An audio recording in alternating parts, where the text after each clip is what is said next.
Outbreak on 100.1 The Planet. Matt from IPMNation.com. Sitting here at The Planet with me is Tim Martin, working the board. Tim will DJ your event if you'd like him to, and you give him a bunch of money. Just go to centralnhevents.com. You can hire Tim for your event, and he does a great job. I don't know if he even needs a bunch of money.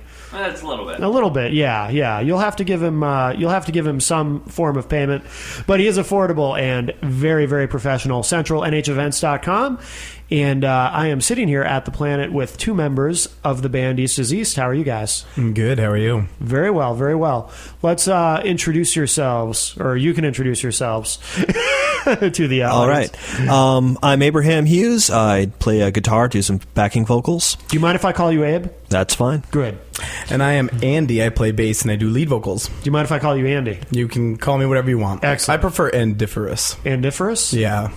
No, I'm just kidding. Is that your real name? Yeah, it's on my birth certificate. Is it really? Andiferous. That's awesome. No, I wish. That'd be great. That would be awesome. Dude, you should just stick with that and tell people that. Dude, your middle name is epic, too. What's your middle name? What? Fontaine? That's not exciting. That's exciting to me. I love that name. No. It is an unusual name, so that's good. And who are we missing? Because you guys are half the band. Yeah, right now we're missing Josh Mason, the other guitar player, and Alex Vaughn, who is our drummer. He's currently sick. He's sick. Alrighty. Well, we got the important. He's probably at home right now playing Halo. Guarantee it. Guarantee it. Well, guys, you have some new tunes. We do. We're working on an album right now. Very good, very good. So we're getting a little bit of a sneak peek. Or when is the release date for this? Looks like we're aiming for like mid-June for like the big CD release party. Cool. Okay. So we'll get a little preview tonight. And you brought some with you. So what do you want to play? We'll start off with whatever track. What shall we start with, Abe? Let's start with 100 Mile Miss. It's an old one that we've had for a while, and I think the fans will like the new fullness of this new recording. It's a new take on a classic. All right, cool. This is 100 Mile Miss from East is East on Local Outbreak on 100.1 The Planet.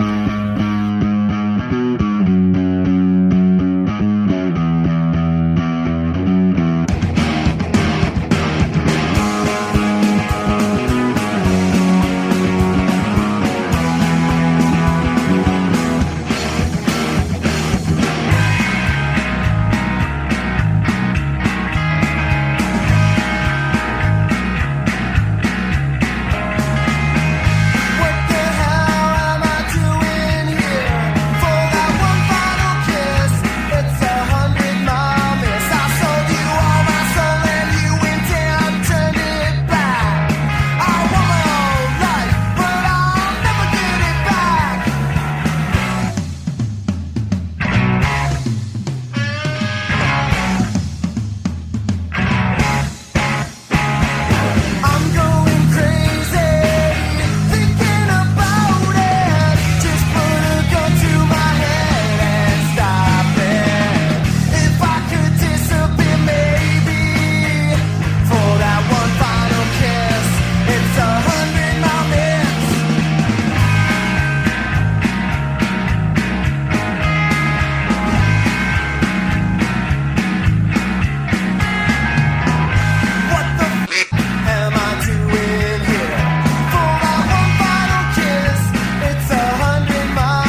Local Outbreak on 100.1 The Planet. Matt from IPMNation.com here at The Planet with two members of East is East. And definitely want to know all about the new album. What do you want to tell us about it? You worked with someone local who's... Yeah, we worked with Joe Pirog from the band Might out of Manchester, and he helped produce the whole thing. He's been with us from the start. Yeah. Yeah, it's been a year-long process of making this album, or just about a year, pretty close. Yeah, this June it'll have been a year. Yeah, and it's just been a lot of planning before we even went into the studio. We sat down with Joe, we went over every single one of these songs and fixed all the little things that we could, and then just... there's a great statement that I took from Tom Waits that he took from Jim Jarmusch, and it's good, cheap, fast, choose two. And it can be good and it can be cheap, but it ain't going to be fast. Mm-hmm. So that's kind of the philosophy we've been working under. Sure. No, it's cool that you guys are taking your time with it and making sure it's done right, because I know lots of bands, and I'm sure you've known lots of bands who just decide to book a recording studio some weekend. You know, we'll go in Saturday and Sunday, knock out 10 tracks. Knock out a whole album. Yeah. And it'll be great. Yeah, nothing we've ever done has ever been on time properly. Nope. We're always way behind schedule on everything. Yeah, we tried to do the last recordings ourselves, and they were good for what they were at the time, but after a while it was just like you couldn't really listen to the tracks and see the band live and notice a correlation between the two. Sure. You really would have had to have seen us live in order to get a good idea of our sound, but with this new recording you're going to get a really good representation of our sound. But even before you guys tackled the current project, you guys were pretty meticulous about what you did. I mean, you said it's always taken a long time, right? So, yeah, recording is a long process. Sure. And if you don't take your time and really sit down and mess with all the little things, you don't get you don't get a good product in the end. Mm-hmm. And just when we recorded out of our little studio space, we didn't have great equipment. We had equipment to get the job done. Right. But we spent hours just like finessing songs, finishing a song, putting it in Andy's car, putting it in my car, listening to it, saying, "Oh, this doesn't sound right," going back, fixing it over and over and over again. Yeah. No, that's cool though that from the beginning you've had that ethic of you really want to take the time to make sure it sounds right. So yeah, because even our older recordings, they're not terrible. They actually comparing them even to the stuff that's about to come out is still not terrible. Yeah, which is nice. But yeah, it'll be good to have a full album that each song takes on its own life, like it would live, and that's what we're capturing with this album, which I'm really pumped about. Sure.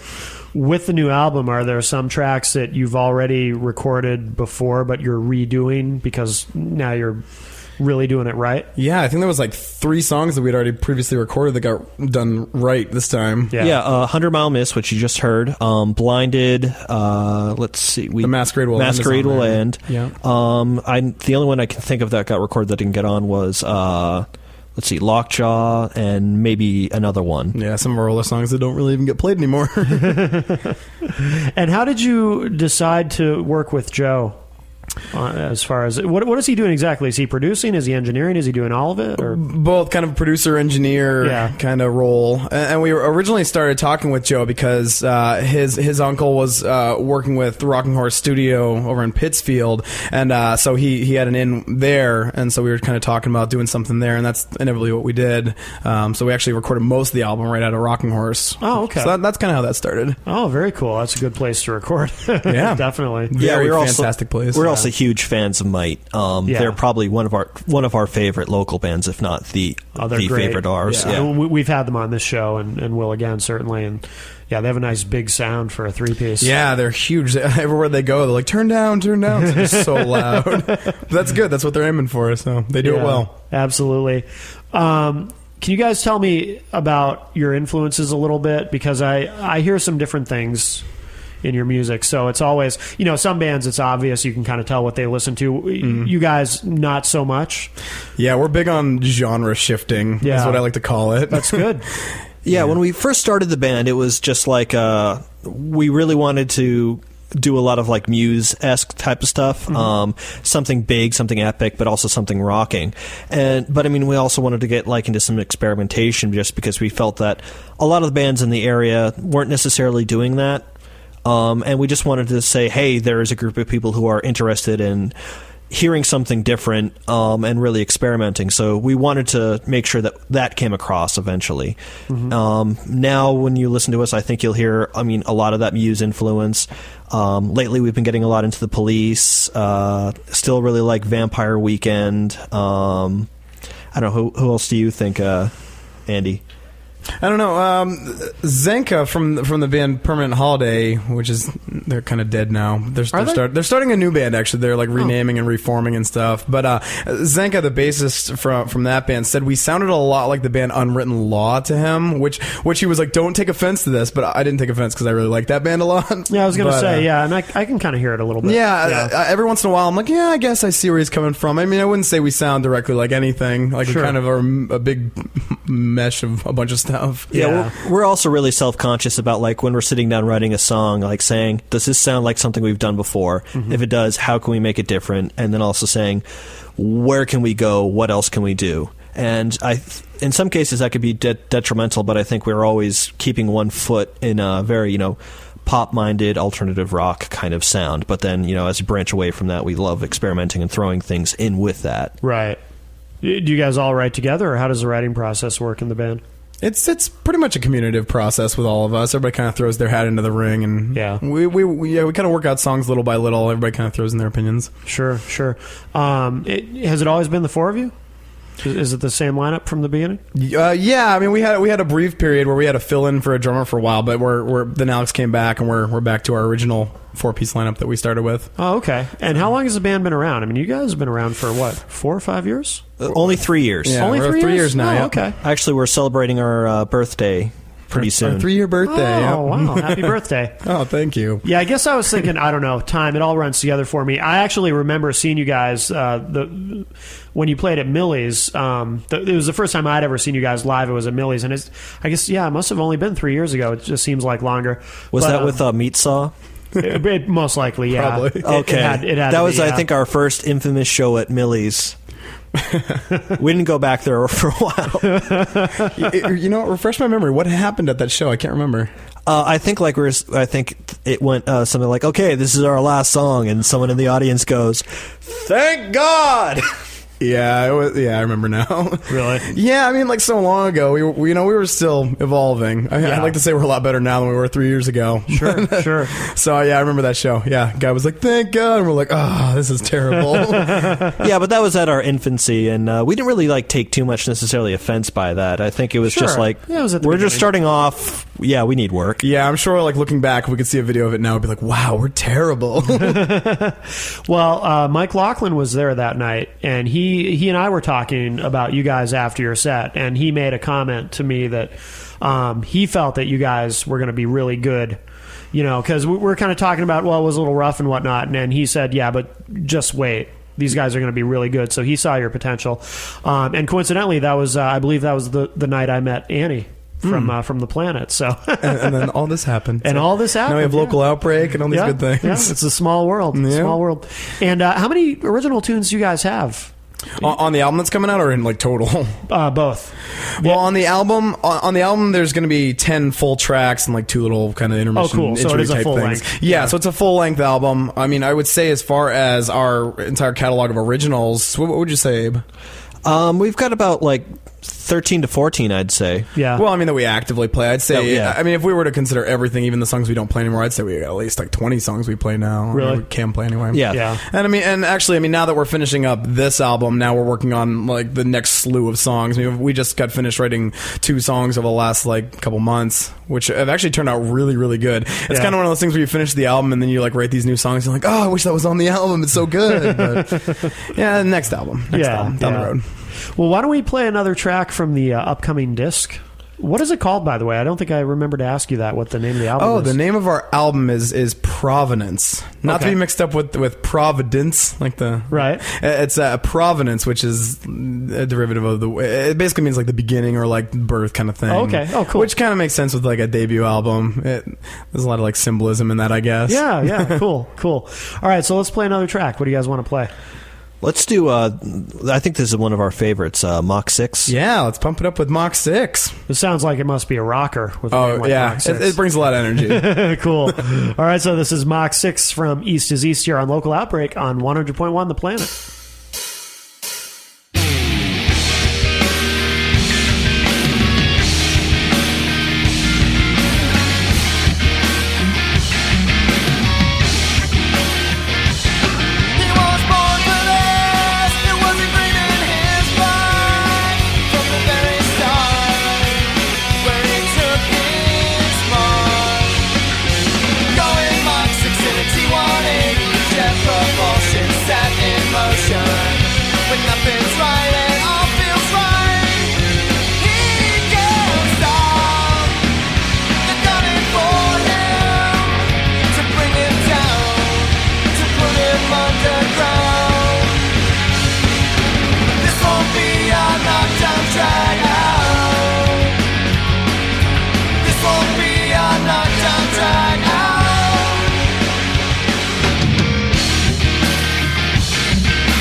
.1 The Planet's Local Outbreak with IPMNation.com.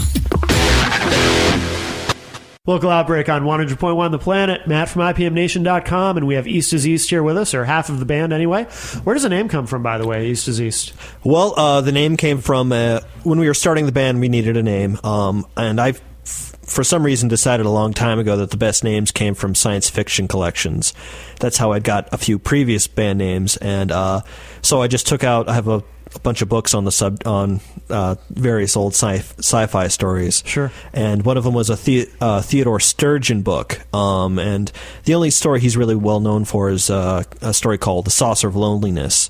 And this doesn't come from that. It came from another story called East is East, which is, I'm assuming, taken from the saying East is East and West is West and never shall the two meet. Oh, okay. It's actually a very short 1920s tale of two lovers from different sides of New York City, which I don't think describes the band all that well, but we thought the name was cool.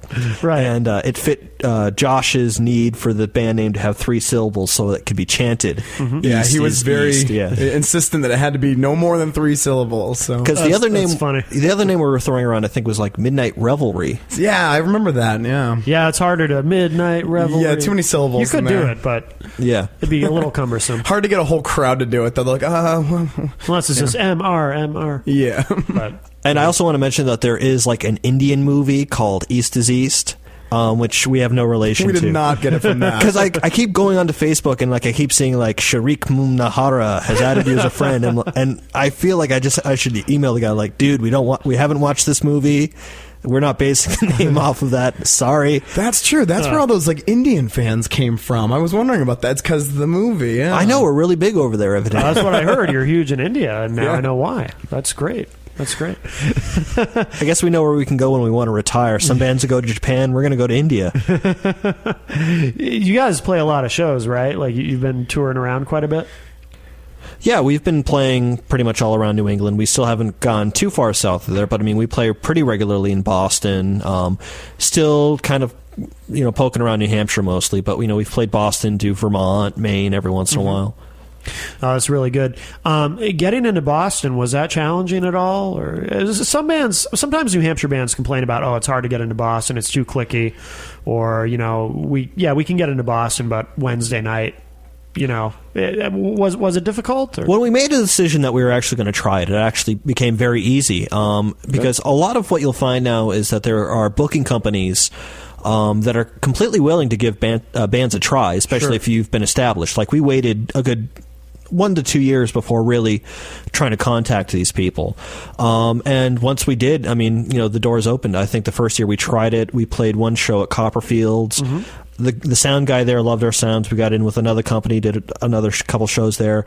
We got into a competition, a Battle of the Bands competition. We won the first round, and then we actually got 4th place and played at the Middle East, which that was a huge point in my life because playing in high school is just like I was being in a band in high school. I was really into punk rock and I loved the Mighty Mighty Bosstones. I had a great Live at the Middle East album, so playing there was like kind of a mecca in my life.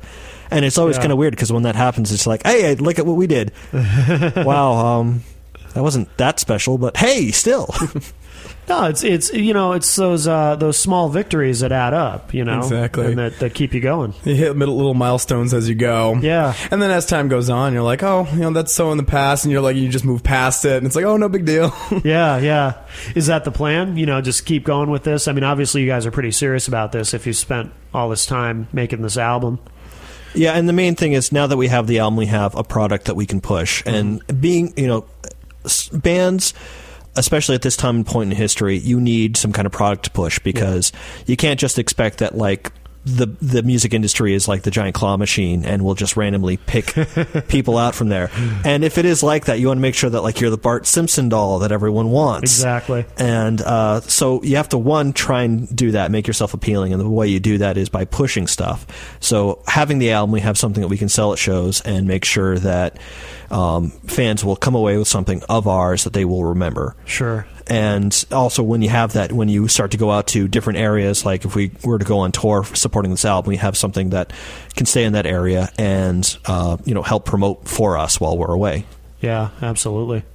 Do you guys have a favorite place to play? Is there a particular venue that you've played? I mean, you mentioned the Middle East, which was very cool. Is there anywhere else that really stands out to you as like, wow, this is really this is a really cool deal? Margate shows are always fun. Yeah. Because, people always show up to them, which is a lot of fun. True. And it's so close to our practice space. It's too bloody convenient. Yeah, it's right down the road. We can leave our practice space and be at the Margate in about a minute. Yeah. Yeah, we were always talking about just like bringing our equipment in like little radio flyer wagons just to be cute. Yeah. So you guys are in the same place that you've always been?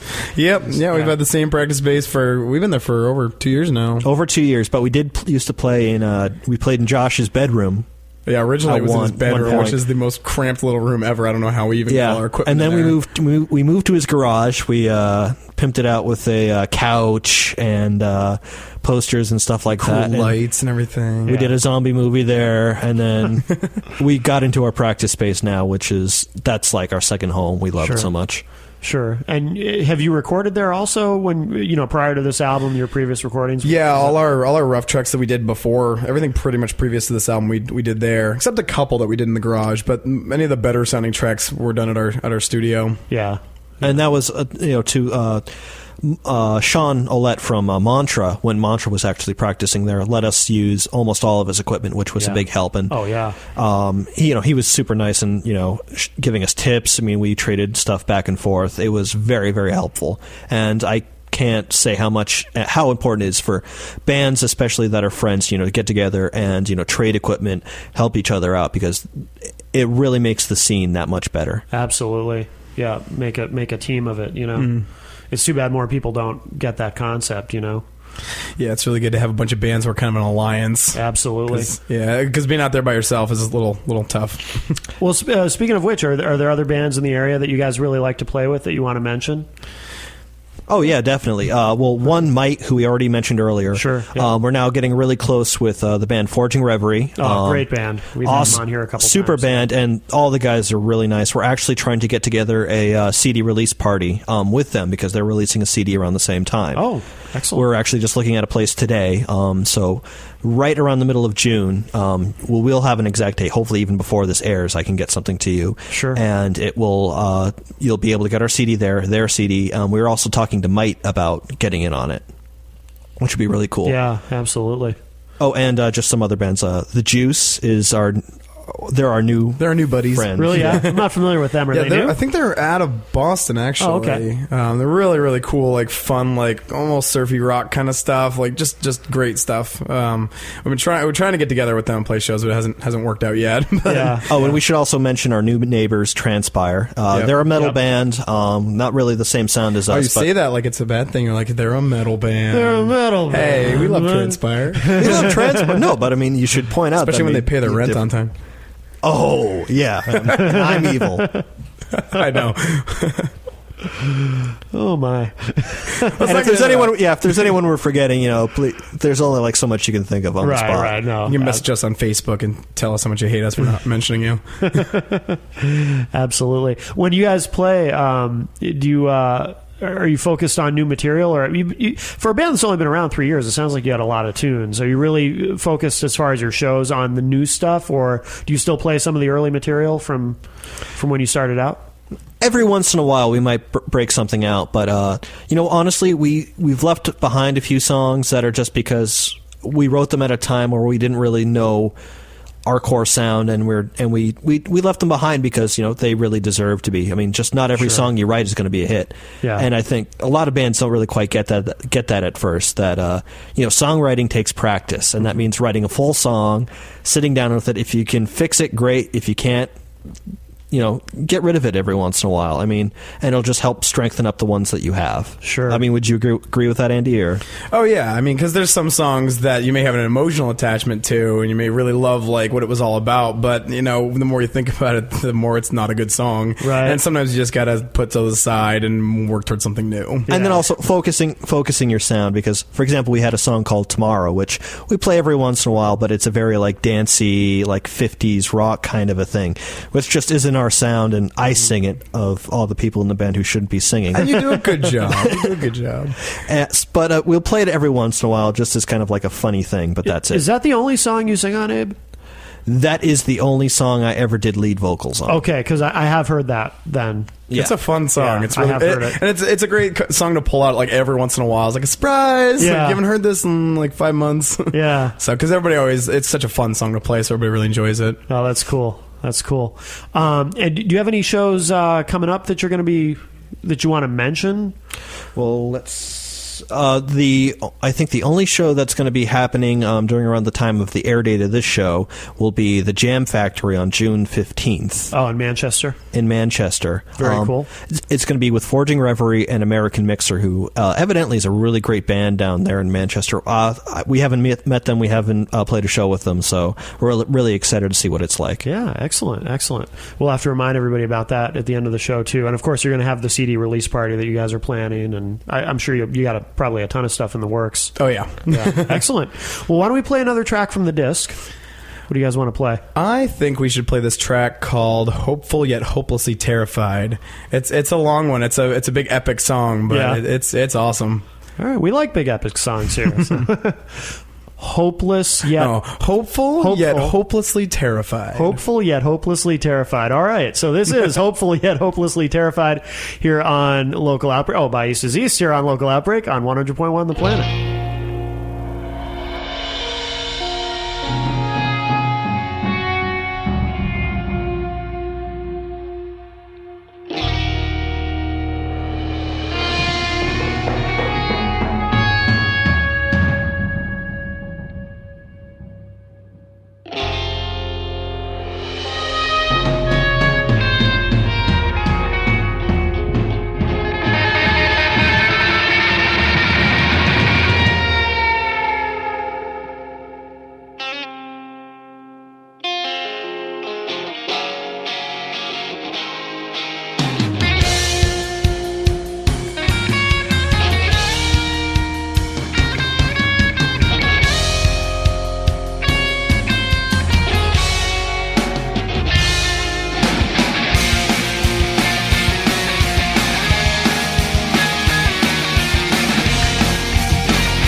Local Outbreak on 100.1 The Planet. Matt from IPMNation.com here with a couple of the guys from East is East. Andiferous, Fontaine... Mallet. Yep. And Abe. Just Abe. Just like you've got Madonna, and you've got Cher. Prince, and you've got Cher, and you've got Abe. So remind us again, so the new album, Provenance, is going to be out middle of June, correct? Mm-hmm. Don't have a firm date yet, but that's what you're shooting for. Yeah, it's just really whenever we can get the CD release party scheduled. Okay. And again, it is going to be a full disc, right? 10 tracks, you said? Yep. Excellent. Let me ask you this. Why did you decide to do a full disc? I'm just wondering, because a lot of bands now just do EPs. What is it that made you guys decide, let's do a full album? I think you can answer this better than I can, Andy. I can. I think it was just because this band's been around long enough, and people have heard little samplers and stuff from us, and I think our fans have been following us long enough that we really wanted to have something big, something really great to give them. So we decided to really put in the effort, a year's worth of work to get all these songs put together and give them a really good product. Yeah, no, that's great. Well, I've seen you guys quite a bit live over the past few years, so I'm really looking forward to actually, hearing the disc and hearing the finished product. We're super psyched about how it's coming out. Yeah, good.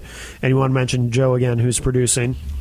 Yeah, we had Joe Pirog, who produced and engineered the whole thing. He's done a great job. He was fantastic to work with. Yeah, he's really easygoing, and he's when you're having trouble during the recording process, he really helped us along really well. Yeah, good. So good. He's a good objective observer. He doesn't, when you're getting written the. Okay, I can't remember. Yeah, he's really. I've lost my train of thought. Forget it. The problem is with being in a band, especially starting off, and when you surround yourself with friends, the issue is that you say, "Oh, is this any good?" And all your friends are always going to be like, "Yeah, it's good." So when you're looking to actually get an album produced or to really get good critiques on anything, you have to find a person who is willing to say, "Yeah, that was good, but this is how it can be better," or "No, frankly, that wasn't any good. We need to do something else." And that's one thing that Joe was, really good at. He was good at saying, "This is a really good take, but you know what? We could do it better," or coming up with new ideas. Because most of the time, you're set in your ways about stuff, and you don't think about new ways of approaching things. And having that objective voice to say, "Do this, do that," because it sounds better, and to explain it to you in a way that doesn't make you feel stupid, right, is always a good thing. That's what I wanted to say. That. There you go. Thank you, Abe. Well done. This is why we play in a band together. That's right. Excellent. We're like the same wavelength. Yeah. Oh, excellent. And where do we find you guys online so everyone can keep up on? Oh, you can find us everywhere. We're pretty much any social network / East is East Music. Good. So but we also Facebook, Tumblr, Twitter, MySpace, we're everywhere. We also have our regular internet page, which is just www.eastiseastmusic.com. Okay. Yeah, it's just WW. There's no third W, right?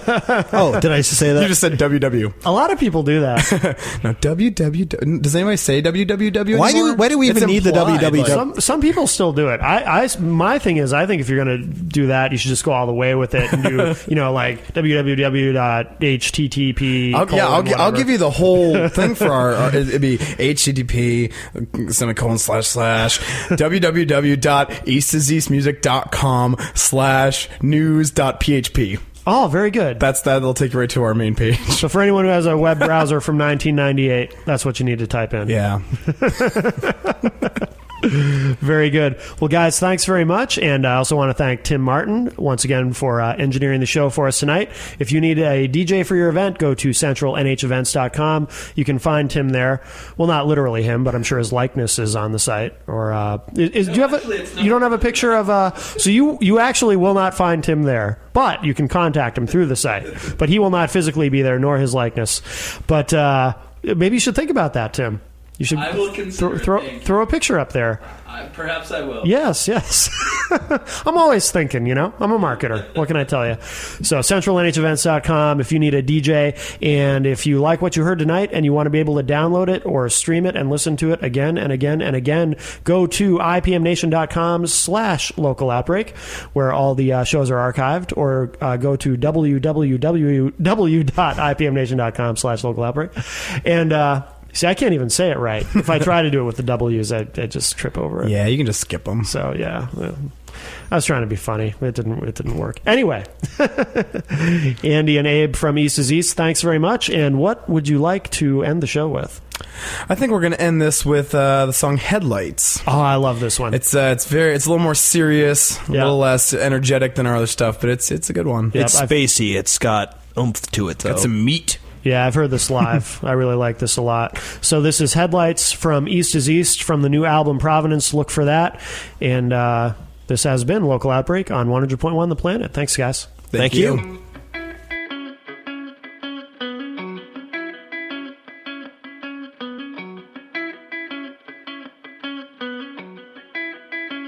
You can't say right through me. I don't want your sympathy.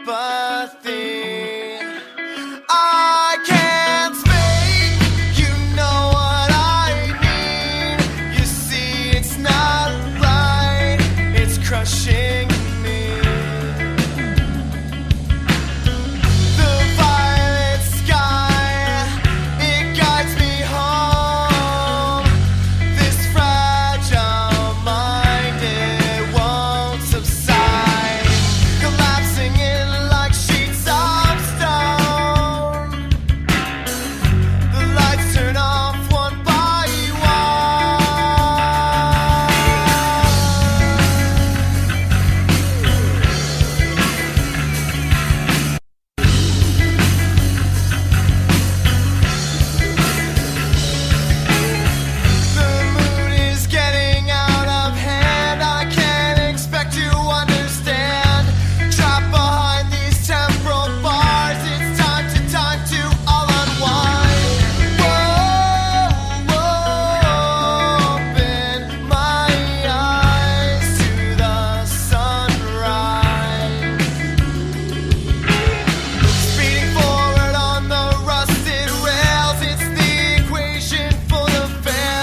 100.1 The Planet's local outbreak with IPMNation.com.